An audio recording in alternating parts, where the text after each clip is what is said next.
Today we look at learning to read by sitting and reading a book versus reading off a screen with Susan du Plessis, owner and director of educational programs at EduBlocks. Welcome to you, Susan.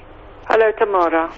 Now, as our children turn to screens, and indeed the Minister of Education has recently been handing out pads to students, is this the way forward for all our learners?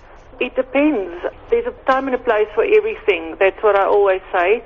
And the same is true of something like reading on a computer, for example. Take calculators as an example. Why don't we hand out calculators for grade 1 and grade 2 learners? We first teach them to count, to develop a foundational understanding of numbers, etc. before we do that. It's the same with something like reading. There are things that must be done first before you can turn to the computer, and unfortunately, if they're going to leave that out, many children will suffer. Yeah. What are the benefits from learning the old-fashioned ways? Because I can't think of anything nicer, when I was growing up, to have a book, to sit there and read on a rainy afternoon. What happens when we read that old-fashioned way versus on a screen? Well, something that research has shown is that reading from a book is a lot better for understanding, so your comprehension will be a lot better, and then definitely your long-term memory as well, which you don't get the same results when you read from a screen. Research has actually been done in the USA. It was a $10 million study they did with 15 computer-based programs involving reading as well as mathematics on something like 9,000-something learners. And what they found actually after spending all this money is that there were no extra benefits from using computers than going the old-fashioned way. Oh, that's interesting. What tips can you give to parents for helping their children to learn to read? I'm talking about all children, really, not just those who perhaps suffer from learning disabled is a bit strong, but, who are battling to learn to read. Okay, well, if it's just general, I still think it's very important for children to get enough opportunities to read real books and always let your child read from the book aloud. I think that's still very important. And then afterwards, asking questions, make sure that he really understood what he has read. And then computers are important, technology is important, but limit your child's time that your child spends in front of the computer, etc., especially playing games.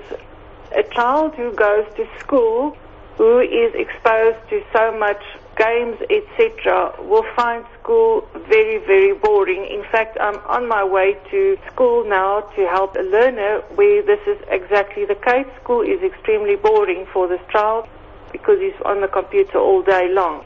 And then definitely the effect of the light from screens is that it suppresses our melatonin level. So that is something that we should consider. It affects your sleep patterns.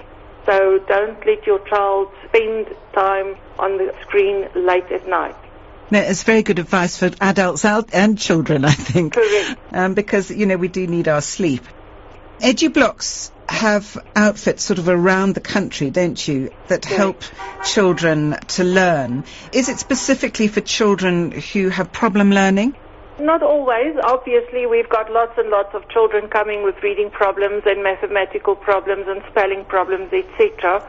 But no, there are just children who they've already got 70% and they're just aiming at 80%, or they've got 80 and the aim is 85 or 90, etc. So it's not just for children with reading problems or learning problems. I always I enjoy the attitude that the Japanese have to learning. If you get 70%, it means you don't understand 30% of it. And having a pass rate at 30% is just completely unheard of or unacceptable. And I do think it is very nice to aim to be the best. Yes, well, my question is always, do you want to go to a doctor who scored 50% at university? It's absolutely true. No, thank you. I did have a son who used to phone me up from school and say, "Good news, Mum, I passed," which used to drive me absolutely mad. But they're boys for you, I suspect, anyway.